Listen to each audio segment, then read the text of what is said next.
Hello दोस्तों, मैं देव जायसवाल आपके अपने यूट्यूब चैनल देव स्टडी जोन में आपका स्वागत है। आज हम लोग पढ़ेंगे। आज हम लोग एक्चुअल में आज ही पढ़ने जा रहे हैं। इसके पहले के जो 3 वीडियोस थे वो बेसिक कॉन्सेप्ट पे आधारित केमिस्ट्री था, और आज जो है हम लोग सीजीपीएससी मेंस के लिए, CGPSC ACF and other competitive exams and 10-12 जितने भी हैं केमिस्ट्री जहाँ जहाँ है उसके लिए मोस्ट इम्पोर्टेंट है और एग्जाम में आने की संभावना भी है। तो आप याद रखेंगे कि ये रासायनिक अभिक्रिया की दर एवं रासायनिक फॉर्म में क्या होता है उसको मैं बताऊंगा। ये सीरीज आगे चलेगा, मैं इसमें पार्ट 1 पार्ट 2 ऐसे करके लिख के डालूंगा। इसी चैप्टर के अंतर्गत आज हम लोग पढ़ेंगे अम्ल एवं क्षार। ठीक है, इसी चैप्टर के अंतर्गत एक टॉपिक आता है अम्ल एवं क्षार। उसी टॉपिक को आज हम लोग देखेंगे। सबसे पहले अम्ल क्या है, क्षार क्या है। तो वैज्ञानिकों की प्रारंभिक अवधारणा, जो पहले जो वैज्ञानिक मानते थे, तो वैज्ञानिकों की प्रारंभिक अवधारणा के अनुसार अम्ल स्वाद में खट्टा होता है, उसे अम्ल कहते हैं। अम्ल स्वाद में खट्टा होता है, नीले लिटमस पेपर को लाल कर देता है ना। तो अम्ल क्या होता है, स्वाद में खट्टा होता है, नीले लिटमस पेपर को लाल कर देता है। क्षार के साथ अभिक्रिया करके उसे क्या करता है, उदासीन बना देता है। और क्या करता है, कार्बोनेट के साथ यदि अभिक्रिया किया तो कार्बोनेट के साथ अभिक्रिया करके वो कौन सा गैस देता है, कार्बन डाइऑक्साइड गैस निकालता है। तो अम्ल, 4 चीजें मैंने कहा। अम्ल स्वाद में खट्टा होता है, नीले लिटमस पेपर को लाल कर देता है, ठीक है। हाइड्रोजन के साथ अभिक्रिया करके क्या करता है, क्षार के साथ अभिक्रिया करके उसे उदासीन बना देता है, और कार्बोनेट के साथ अभिक्रिया करके कार्बन डाइऑक्साइड देता है। 4 चीजें। अम्ल स्वाद में खट्टा होता है, नीले लिटमस पेपर को लाल कर देता है, क्षार के साथ अभिक्रिया करके उदासीन बना देता है, और कार्बोनेट के साथ अभिक्रिया करके क्या बना देता है, कार्बन डाइऑक्साइड बना देता है। ये 4 चीजें। और इसी में क्षार किसे कहा जाता है, तो वैज्ञानिकों की प्रारंभिक अवधारणाएं मानती थी कि क्षार स्वाद में तीखा होता है, लाल लिटमस पेपर को नीला कर देता है। तो याद रखें कि जो अम्ल था, अम्ल नीले लिटमस पेपर को लाल कर देता था, जबकि जो क्षार है वह लाल लिटमस पेपर को नीला कर देता। आप अगर प्रयोगशाला में हम लोग तो कराते हैं, एक लिटमस पेपर आता है, उस लिटमस पेपर को जैसे ही डालेंगे तो जैसा हो जाता है, अगर वो नीला लिटमस पेपर लाल हो गया तो कैसा हो जाएगा, वो अम्ल है। और यदि लाल लिटमस पेपर नीला हो जाता है तो क्या हो जाता है, वो क्षार हो जाता है।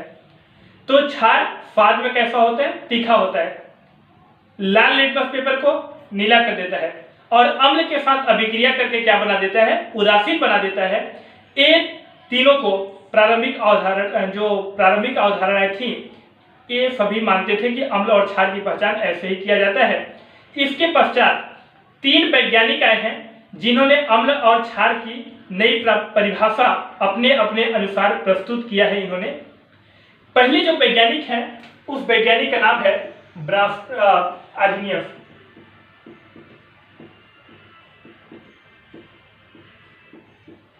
आर्नियस। सेकेंड जो वैज्ञानिक है वो है ब्रास्टेड एवं लारी। जो थर्ड वैज्ञानिक है इनका नाम क्या है, लुईस नाम है, लुईस है। इन तीनों के बारे में आज हम लोग देखेंगे। जो पहले वैज्ञानिक कौन है, आर्नियस, सेकेंड ब्रास्टेड एवं लारी, और थर्ड जो वैज्ञानिक है लुईस, जिन्होंने अपने तरीके से अम्ल एवं क्षार को नए तरीके से क्या किया, प्रस्तुत किया था। इसके पहले इन तीनों वैज्ञानिकों को देखेंगे, हम लोग जरूर देखेंगे। इसके पहले लेकिन हम लोग देखेंगे कि किसमें कौन सा अम्ल पाया जाता है।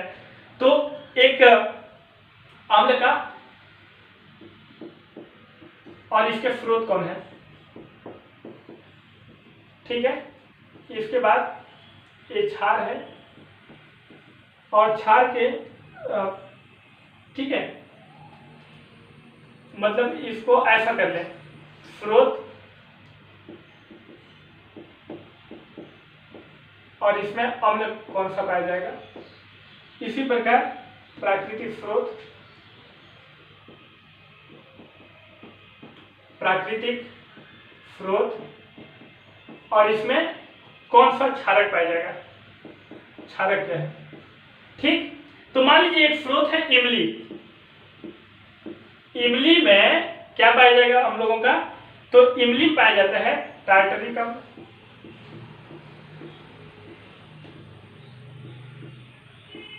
ठीक है, इमली में टार्टरिक अम्ल। सेव में, अंगूर में भी ना, और इसके बाद सेव में मैलिक अम्ल,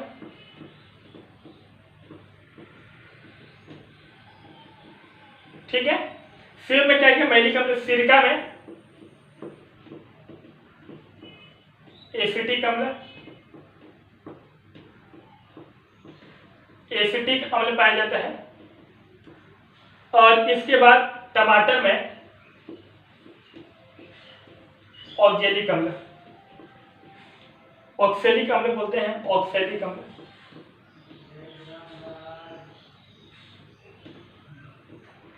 पाया जाता है। इसी प्रकार आपका जो चूना है, प्राकृतिक स्रोत चूना है, चूना जो होता है उसमें कौन सा, कैल्शियम हाइड्रोक्साइड, कैल्शियम हाइड्रोक्साइड पाया जाता है। कैल्शियम हाइड्रोक्साइड हो जाता है चूना में। इसके बाद जो है खाने का सोडा,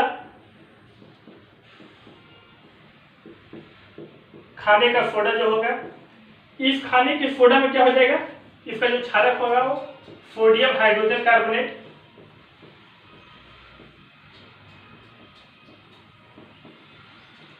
सोडियम हाइड्रोजन कार्बोनेट हो जाएगा। और इसके बाद खाने का सोडा हो गया एक प्रति अम्ल, जो प्रति अम्ल है इसको एंट एसिड कहेंगे, एंट एसिड। इसमें क्या हो जाएगा हम लोग का, मैग्नीशियम हाइड्रोक्साइड,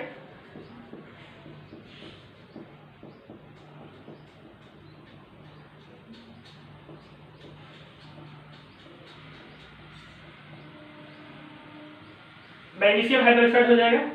और कपड़े धोने का सोडा, ये भी क्षार है,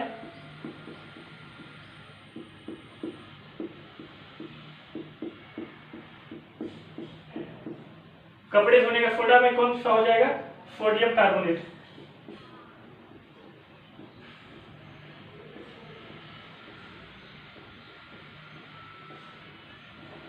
ठीक है, याद रखेंगे।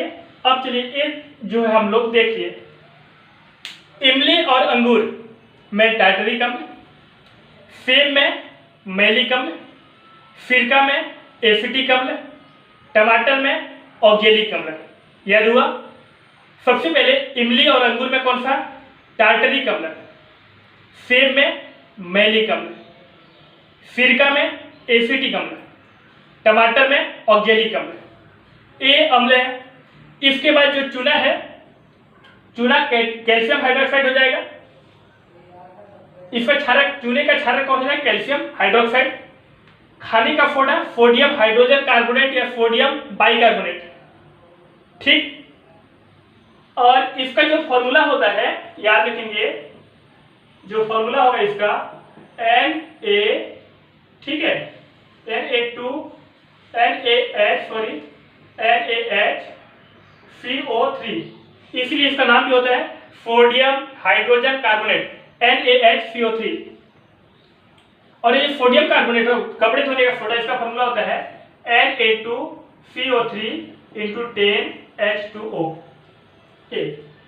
ठीक है, Na2CO3 × 10, जो हमेशा यही होता है ना कपड़े धोने का सोडा, Na2CO3 × कितना हो जाएगा, 10H2O हो जाएगा।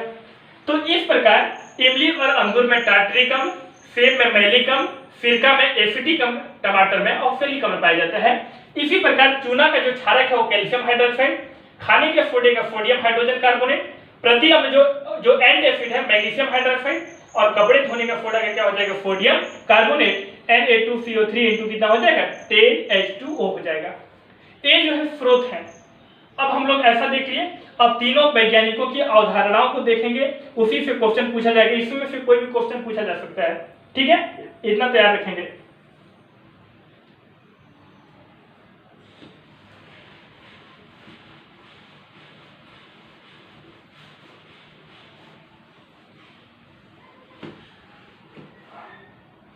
अब देखेंगे कि जो अलग अलग जो वैज्ञानिक लोग अपना अपना जो मत दिए थे, इसमें पहला नंबर जो आता है वो किसका आता है?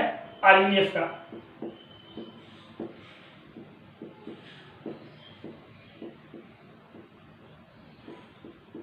आर्हेनियस। तो आर्हेनियस का अम्ल क्षार सिद्धांत क्या था? याद रखेंगे कि सन 1884 में 1884 में सन 1884 में आर्हेनियस ने आयनिक सिद्धांत के आधार पर अम्ल और क्षार की नई व्याख्या प्रस्तुत की, है ना। तो जो आर्हेनियस थे कब दिए थे इन्होंने, कब दिया अपना सिद्धांत? 1884, 1884। तो सन 1884 में आर्हेनियस ने आयनिक सिद्धांत के आधार पर अम्ल और क्षार की नई व्याख्या प्रस्तुत की, जिसके अनुसार अम्ल वह पदार्थ है जो जल में घुलकर H+ आयन देता है। आर्हेनियस ने कहा कि अम्ल वह पदार्थ है जो जल में घुलकर H+ आयन देता है, तथा क्षार वह पदार्थ है जो जल में घुलकर हाइड्रोक्सिल आयन OH- आयन को क्या करता है? वो उत्पन्न करता है। ठीक है, लेकिन इन्होंने तो कह दिया कि ये जल में घुलेंगे, अगर जल न रहे तो दिक्कत है। इन्होंने दो चीजों को बताया कि अगर ऐसा होता है वो बिल्कुल होगा, अगर जल रहेगा तो होगा ही। इन्होंने कहा कि अम्ल वह पदार्थ है जो जल में घुलकर H+ आयन देता है, और क्षार जो होगा वो जल में घुलकर हाइड्रोक्सिल आयन OH- उत्पन्न करता है। तो देख लिया, हम लोग देख भी लेंगे।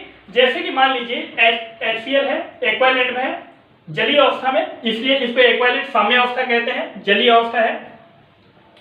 और एक विलीन की अवस्था में है, इस प्रकार एक क्या टूटेगा? H+ Cl-। बिल्कुल टूट रहा है, मतलब H+ आयन दे रहा है जल में घुलकर, तो ये क्या है? अम्ल है। इसके बाद मान लीजिए NaOH को देख लीजिए, क्षार को, तो ये क्या करेगा? Na+ OH- को क्या करेगा? उत्पन्न करेगा। ये पता चल गया। इसी प्रकार ये क्या है? अम्ल और क्षार। तो इन्होंने कहा कि जल में घुलकर H+ आयन जो देगा वह अम्ल है, और जो जल में घुलकर हाइड्रोक्सिल आयन को OH- अर्थात OH- आयन को जो उत्पन्न करेगा वह क्या है? क्षार है। लेकिन प्रॉब्लम यह है, इस सिद्धांत की सबसे बड़ी कमी यह थी कि यह सिद्धांत केवल जलीय विलयनों की ही व्याख्या कर सकता था, मतलब जलीय विलयन में ही इसकी व्याख्या हो सकती थी, इसके द्वारा अजलीय विलयनों की व्याख्या नहीं हो सकी। इसलिए इस सिद्धांत के बाद दूसरे वैज्ञानिक को आना पड़ा, जिनका नाम था, क्या नाम था पहला? तो पहला आर्हेनियस, सेकेंड नंबर में ब्रास्टेड एवं लारी। तो सेकेंड जो है वो हम लोग दूसरे वैज्ञानिक को पढ़ेंगे, ब्रास्टेड एवं लारी। तो आर्हेनियस सिद्धांत को हम लोग पढ़ लिए, आर्हेनियस सिद्धांत को हम लोग देख भी लिए, और इस सिद्धांत की कमियां क्या थी, सीमाएं कह सकते हैं या कमियां कह सकते हैं, कि यह सिद्धांत केवल जलीय विलयनों की व्याख्या कर सकता था, इसके द्वारा अजलीय विलयनों की व्याख्या नहीं हो सका। ठीक है, अब जो है इसके बाद हम लोग पढ़ेंगे, हम लोग देखेंगे ब्रास्टेड लारी की अम्ल क्षार, ब्रास्टेड लारी की अम्ल क्षार संबंधी अवधारणा।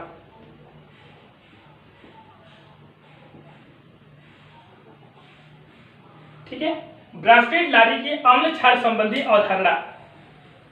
तो इन्होंने, मतलब ब्रास्टेड एवं लारी ने इस सिद्धांत को सन 1923 में 1923 में प्रतिपादन किया, और इन्होंने सिंपल कहा 1923 में इस सिद्धांत को ब्रास्टेड एवं लारी नामक वैज्ञानिकों द्वारा प्रतिपादित किया गया, और इन्होंने कहा कि अम्ल जो होता है वह प्रोटॉन दाता होता है, और क्षार जो होता है वह प्रोटॉन ग्राही होता है। जो प्रोटॉन को, मतलब H+ आयन को देगा वह क्या है? अम्ल है, और जो ग्रहण करेगा वह क्या है? क्षार है। तो इनके अनुसार भी वही होगा, मतलब ए क्या करेगा, जैसे कि HCl है, HCl एक प्रोटॉन H+ आयन दे दिया, तो इन्होंने कहा कि अम्ल जो होगा वो प्रोटॉन दाता है। HNO3 में अगर देखेंगे HNO3 तो H+ और NO3-। मैं तो पहले ही बोल दिया हूं कि कोई भी कंपाउंड है वो किससे मिलकर बनता है, एक प्लस और दूसरा हमेशा क्या होता है, माइनस, दोनों से मिलकर बनता है। तो ये जो है HCl एक प्लस और दूसरा क्या है, माइनस है। तो ब्रास्केट-लारी नामक वैज्ञानिक ने 1923 में इस नियम का प्रतिपादन किया और इस नियम के अनुसार अम्ल प्रोटॉन दाता होता है और क्षार प्रोटॉन ग्राही होता है। आपके एग्जाम में ऐसा भी क्वेश्चन पूछा जा सकता है कि अम्ल प्रोटॉन दाता होता है और एवं क्षार प्रोटॉन ग्राही होता है, यह किस वैज्ञानिक के द्वारा प्रतिपादित किया गया। तो ये किसके द्वारा किया गया, ब्रास्केट एवं लारी के द्वारा किया गया है। कब दिया गया, तो 1923 में, 1973 में दिया गया है। और अम्ल प्रोटॉन दाता है और क्षार, हम लोग ये दोनों के दोनों कैसे हैं, ये दोनों के दोनों जो है वो अम्ल है। और क्षार क्या करता है, क्षार जो है वो प्रोटॉन जो ग्रहण करने की क्षमता रखता है, तो वो हम लोगों का क्या हो जाएगा, क्षार हो जाएगा। जैसे कि मान लीजिए AOH- एक और H को ले लेगा तो हम लोगों का क्या बन जाएगा, बताओ, H+ को ले लेगा। तो अब अगर ये ले लिया तो हम लोग का बन जाएगा H2O। ठीक है, तो ये हम लोग का क्या बन गया, H2 बन गया। मान लीजिए NH3 है, अगर एक H+ को ये ले लेता है तो हम लोग का क्या बन जाएगा, इसका क्या बना लेगा ये, तो हम लोग का बना लेगा NH4+ बना लेगा, NH4+ बना लेगा। इसलिए ये दोनों के दोनों क्या कर रहे हैं, प्रोटॉन को ग्रहण कर रहे हैं। हमेशा इसमें प्रोटॉन को ही ग्रहण करेगा ना, तो प्रोटॉन को त्यागना, प्रोटॉन का त्यागना क्या कहलाता है, अम्ल कहलाता है, और प्रोटॉन का ग्रहण करना क्या कहलाता है, क्षार कहलाता है। तो ये जो है ब्रास्केट एवं लारी के अनुसार अम्ल प्रोटॉन दाता है, जबकि क्षार जो होंगे वो क्षार क्या है, हम लोग के प्रोटॉन ग्राही होते हैं। तो जो क्षार होते हैं वो कैसे होते हैं, प्रोटॉन ग्राही होते हैं। अब लुईस के अनुसार देखेंगे, ये हम लोगों का जो है ब्रास्केट लारी का अम्ल क्षार भी कंप्लीट हो गया। अब इसके बाद देखते हैं हम लोग लुईस का।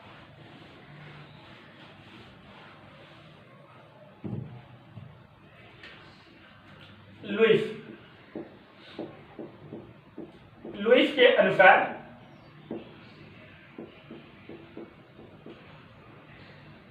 के अनुसार ठीक है। अब देखिए ना, इन दोनों से लुईस सर्वाधिक मान्य भी माना गया। और इस लुईस अलग कैसे है, याद रखेंगे, ये दोनों के दोनों जो आर्हेनियस थे उन्होंने कहा कि आप जल में मिलाइए तो अम्ल वह पदार्थ है जो जल में घुलकर H+ आयन देगा, और क्षार जो है वो जल में घुलकर क्या उत्पन्न करेगा, OH- उत्पन्न करेगा, वह अम्ल और क्षार कहलाएंगे। जबकि ब्रास्केट एवं लारी ने कहा कि यदि अम्ल प्रोटॉन त्यागेगा और क्षार क्या है वो प्रोटॉन को क्या करेगा, ग्रहण करेगा। लेकिन जो लुईस थे, ये लुईस दोनों से अलग हैं। इन्होंने कहा, लुईस ने कहा कि क्षार वह पदार्थ है या क्षार वह स्पीशीज है जो एक इलेक्ट्रॉन युग्म को प्रदान कर सके, और अम्ल वह स्पीशीज, देखो ये प्रदान करना किसको बोलता है, क्षार को। इन्होंने कहा कि क्षार वह स्पीशीज है जो एक इलेक्ट्रॉन युग्म को, मतलब इलेक्ट्रॉनों की जोड़ा को क्या करे, वो प्रदान कर सके, जबकि अम्ल वह स्पीशीज है जो एक इलेक्ट्रॉन युग्म को क्या कर सके, ग्रहण कर सके। तो जो इलेक्ट्रॉन युग्म को जो ग्रहण करेगा वह इसमें क्या कहलाएगा, अम्ल कहलाएगा, और जो प्रदान करेगा वो क्या कहलाएगा, क्षार। जबकि उन दोनों में कैसा प्रदान करना, अम्ल का प्रोटॉन का त्यागना या प्रोटॉन का देना अम्ल कहलाता था, प्रोटॉन को ग्रहण करना ब्रास्केट एवं लारी के अनुसार क्षार कहलाता था। लेकिन लुईस के अनुसार क्षार वह स्पीशीज है जो एक इलेक्ट्रॉन युग्म को क्या करता है, प्रदान कर सके, जब और अम्ल वह स्पीशीज है जो एक इलेक्ट्रॉन युग्म को क्या कर सके, ग्रहण कर सके। ठीक है, तो इनके द्वारा आपका जो लुईस के अनुसार उदाहरण क्या रूप में आप याद रखेंगे, इसमें क्षार वह स्पीशीज है, क्षार क्या है, वह स्पीशीज है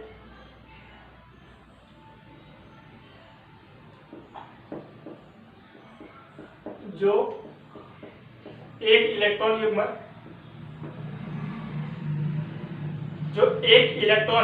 युग्म प्रदान कर सके तथा अम्ल वह स्पीशीज है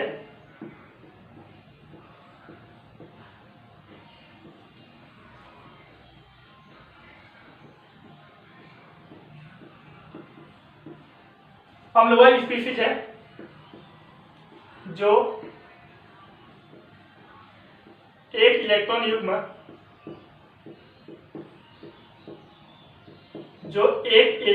युग्म ग्रहण कर सके।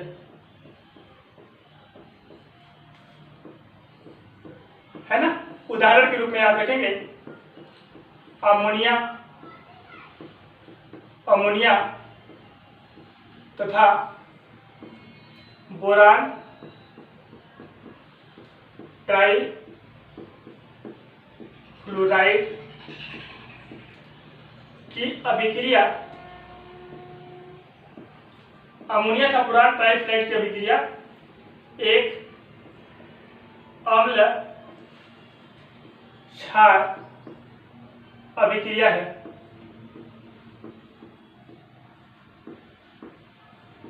ठीक है, एग्जाम्पल में याद रखेंगे कि अमोनिया तथा बोरान ट्राइफ्लोराइड की अभिक्रिया क्या है, एक अम्ल क्षार अभिक्रिया है। तो लुईस ने कहा कि क्षार वह स्पीशीज है जो एक इलेक्ट्रॉन युग्म को क्या करेगा, प्रदान कर सकेगा, और अम्ल वह स्पीशीज होगा जो एक इलेक्ट्रॉन युग्म को क्या कर सकेगा, ग्रहण कर सकेगा।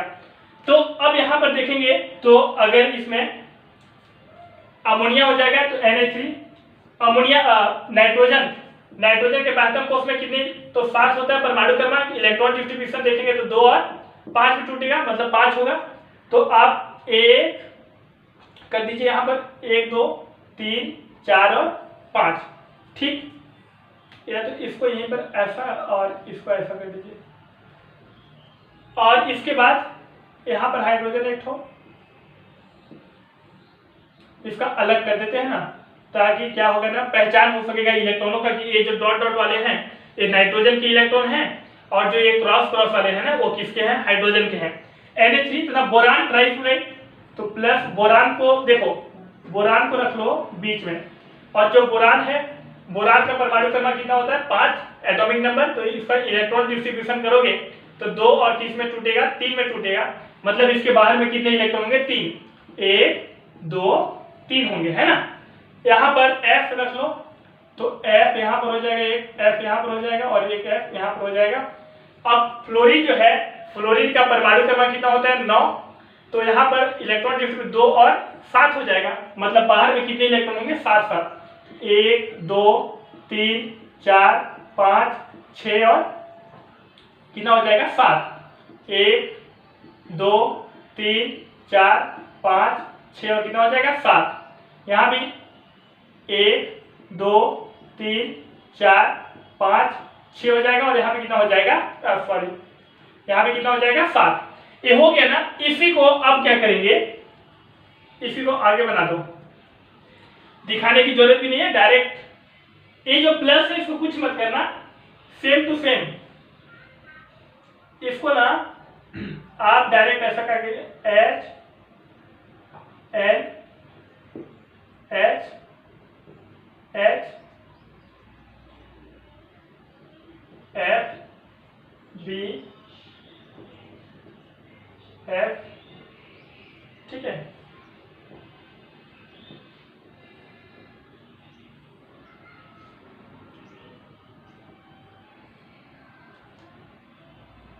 ये हम लोग का हो जाएगा अमोनिया बोरान, अमोनिया